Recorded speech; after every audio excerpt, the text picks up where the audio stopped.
it's Barry. Welcome back to my channel. Today we're doing a continuation of planners that I'm using in 2021, and today we're focusing on my Hobonichi weeks. And I have this in a Gillio and with a nice little ollie clip on the front. And I'm going to show you some things that I've done to make this a little bit less boring on the Hobo weeks. So I have some things obviously in the pockets here.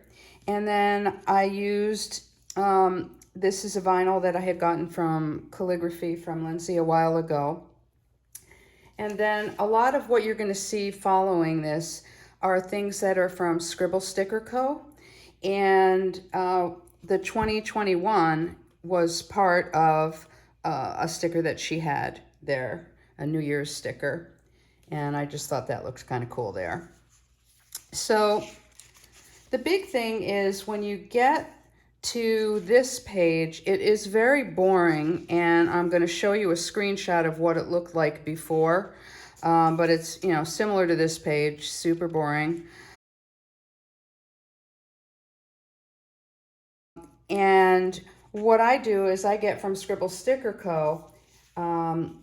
So you can get different styles, and they're the little small calendars, and then you replace the kind of ugly calendars that were in there. And this is the third year that I'm doing this, and I really love it. And she did it a little different this year. So she's got the 2021 and she's got the 2022. This actually shows 2020 up here, but I don't know why you'd want to go back. I don't want to stay in 2020 any longer than I have to, that's for sure. So she provided a nice blank space that you could use there. And then you have several different little headers that you can use to put in these boxes.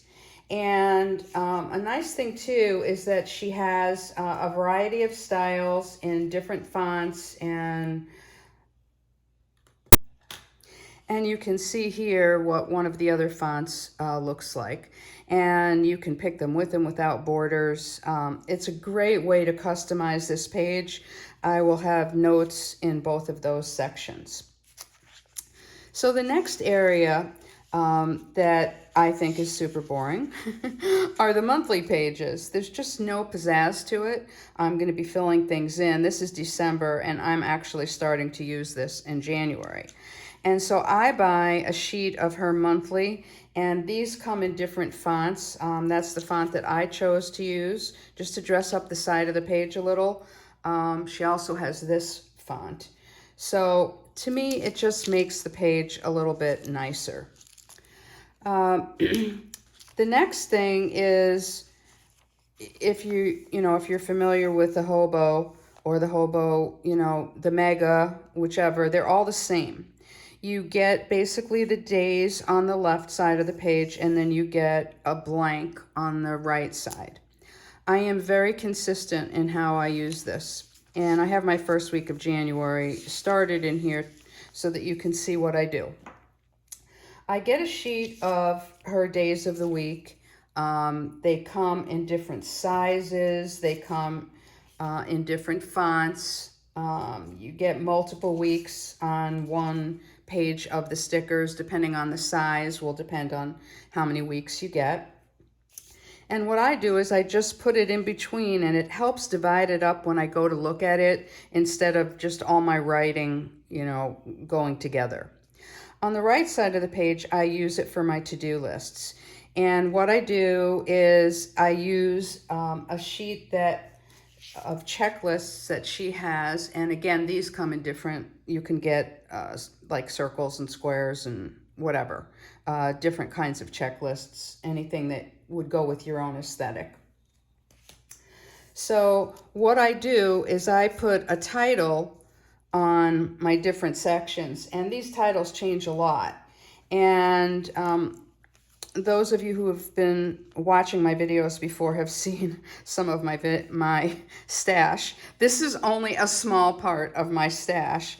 And what I do is I do customs. I've been doing these for quite a long while with Mary. I send her a list of words, I get them back, and this will be linked below how to order these types of things on her site. And if you do order anything from Mary on Scribble Sticker Co., make sure you mention my name in the notes, because you'll get a really cute little freebie in addition to her regular freebie. So anyway, I pick whichever words, and I use the words in all of my planners. I use them for divider labels. I use them for little headers in different sections for things that I need to do, and it's just an essential part of my planning. So you have basically the rest of the year, going through your weeks. Well, once you get to that section, then you get to what's the blank paper in the back of the Hobo. So you would just have plain paper. And here's how I organize my notes section, is I figured out which topics I wanted to divide it by to keep different notes. And then I put the page number where that starts, and then I have a divider that I'm using. And these dividers are making it through their 3rd season with no problem. And all they are is, and you can find a lot of different shops that have these 2-sided dividers, and I put them on a clear page flag, and then I can move them around. So I've actually moved them from year to year, and it's just worked out really well for me.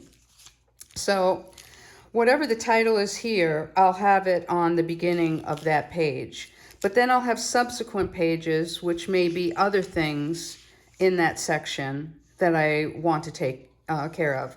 And it's a great way for me to then, instead of just having a whole conglomeration of notes all running in together, I have them divided into things that are important to me. So hopefully that gives you some ideas on how to personalize your Hobo without, breaking the bank, and, getting a nice little look for it. Thanks for tuning in. Hopefully you'll watch the rest of this series with all of my planners that I'm using for 2021 and how I made decisions to organize them so that it would work well for me. I'm not suggesting that you do the same thing. I'm suggesting you find a system that works for you, but just giving you lots of different ideas on how it works for me. If you haven't subscribed, please do, and please follow me on Instagram. See you next time around.